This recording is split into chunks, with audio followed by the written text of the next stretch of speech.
కష్టం కాదు. అయిపోయింది, పని అవుతా ఉంది. 2019లో మనం ఓడిపోయాం.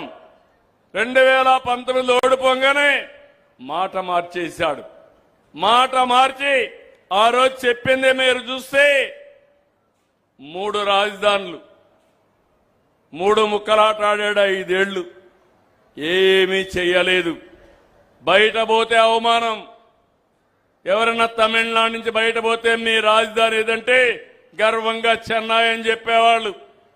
తెలంగాణ నుంచి బయట పోతే మీ రాజధాని ఏదంటే హైదరాబాద్ అని నేను డెవలప్ చేసిన రాజధాని గర్వంగా తెలంగాణలో చెప్పేవాళ్ళు.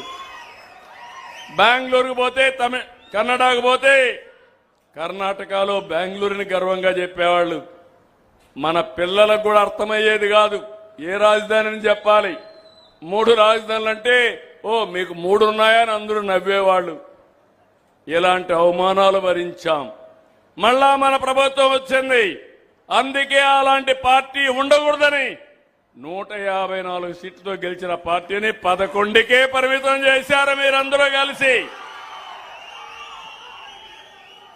మళ్ళీ మొన్న వస్తే అందరూ అన్నారు మీరు శాశ్వత రాజధానికి గాని చట్టబద్ధత ఇవ్వకపోతే మళ్ళా ఎప్పుడో ఒకసారి గొడ్డలి పార్టీ సైకో వస్తాడు, మళ్ళా మారుస్తానంటే మేమెందుకు పెట్టుబడులు పెట్టాలన్నారు. నేను కష్టపడి కేంద్రాన్ని చెప్పాను, వాళ్ళు కూడా ముందుకు వచ్చారు. పార్లమెంట్లో లోకసభ రాజ్యసభ 2 కూడా ఆమోదించి చట్టాన్ని చేశాయి. కానీ గొడ్డలి పార్టీ సపోర్ట్ చేయలే.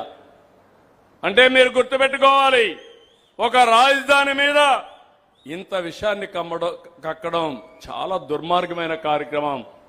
అది అయింది. మళ్ళీ ఇటీవల కాలంలో 3 రాజధానులు పోయినాయి. 3 ముక్కలాట అయిపోయింది. ఇప్పుడు మ్యావిగన్ అన్నాడు. నాకే అర్థం కాల మ్యావిగన్ అంటే ఏంటో.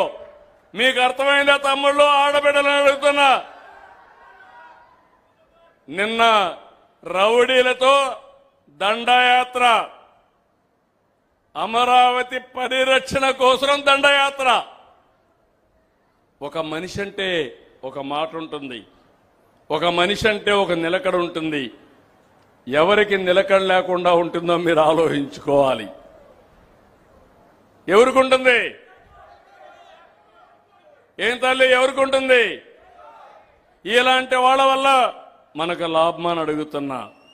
ఇంకొక విషయం, మొన్న విజయవాడలో ఒక వ్యక్తి మిస్ అయ్యాడు. అతను అరెస్ట్ చేశారు, మిస్ అయ్యాడు. అది కూడా మీరు చూసుంటారు. ఆ విషయంలో నా నోటీస్కి వస్తానే, సింగపూర్ నుంచి వస్తానే నేను సిట్టేసి ఎవరైనా సరే పోలీసులు కూడా చట్టపరంగా యాక్షన్ తీసుకోవాలని చెప్పి పెట్టాను. ఓసారి పోలీసులు కూడా చాలా టెన్షన్లు ఉంటాయి. రౌడీలు పోలీసులను ఛాలెంజ్ చేసి పోలీసులకు కూడా రోషం వస్తుంది. వాళ్ళు మనుషులే, వాళ్ళు కూడా రాత్రింబగుళ్ళు పనిచేస్తున్నారు. అలాంటి జరిగితే నేను ముందు ఒక సిట్టేసి యాక్షన్ తీసుకుంటాను కూడా పెట్టాను. కానీ మీరు చూస్తే ఆ ఇష్యూని కులముద్ర పెట్టాడు. ఇద్దరు కూడా కాపులే. ఇద్దరు కాపులైతే కులముద్ర పెట్టి అనవసరంగా నోరు బారేసుకుని డిప్యూటీ సీఎం పవన్ కళ్యాణ్ పైన లేనిపోని పోస్టులు పెట్టే పరిస్థితికి వచ్చారు. కడాన మీరు గుర్తుపెట్టుకోవాలి, ఆయన కూతుర్లు ఏం తప్పు చేశారని అడుగుతున్నా. కూతుర్ల పైన అసభ్యకరమైన పోస్టులు పెట్టి మానసిక క్షోభకు గురయ్యే పరిస్థితికి వచ్చారు. అంటే వీళ్ళు మనుషులని నేను అడుగుతున్నా. మీ మీద పెడితే మీకు బాధ ఉంటుంది. నేను నా జీవితంలో ఎప్పుడూ బాధపడలేదు. నా భార్యని అసెంబ్లీ సాక్షిగా దూషిస్తే నాలాంటి ఉక్కు మనిషి కూడా కొలాప్స్ అయ్యి, నేను కూడా ఓసారి మనిషి బాధపడి ఫస్ట్ టైం నా జీవితంలో 23 క్లేమోర్ మైన్స్ తో నా మీద దాడి చేస్తే ప్రాణాలు పోయాయన్నా ఏడవలేదు. కానీ ఆ రోజు నేను కూడా కుంగిపోయాను, బాధపడ్డాను. ఇది మన కుటుంబం పైన ఉండే మన గౌరవం అవునా కాదా అని మిమ్మల్ని అడుగుతున్నా. ఈ విషయం మీరు గుర్తుపెట్టుకోవాలి. అలాంటిది ఆడబిడ్డల పైన, డిప్యూటీ సీఎం గారి కుమార్తెల పైన సోషల్ మీడియాలో పెట్టి ఈ సైకో పైశాచిక ఆనందాన్ని పొందుతున్నాడు. మాట్లాడితే రాజకీయ పార్టీ ఎవరికి సపోర్ట్ చేస్తారు? గంజాయి బ్యాచ్కి, బ్లేడ్ బ్యాచ్కి, గొడ్డలి పార్టీకి ఎవడైతే రౌడీజం చేస్తారో వాళ్లకు చేస్తారు. మాట్లాడితే ఈ రాష్ట్రంలో ప్రజాస్వామ్యం లేదంటారు.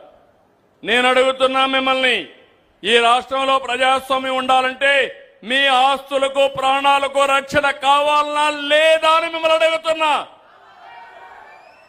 ఎప్పుడు ఒకటి ఉంది మీలో, ఎప్పుడు సిబిఎన్ వచ్చినా రాష్ట్రంలో పోలీసు వ్యవస్థ బాగా పనిచేస్తారనే ఆశ మీలో ఉంది, అవునా కాదా అని అడుగుతున్నా. ఆ పని నేను చేస్తున్నా. నేను చాలాసార్లు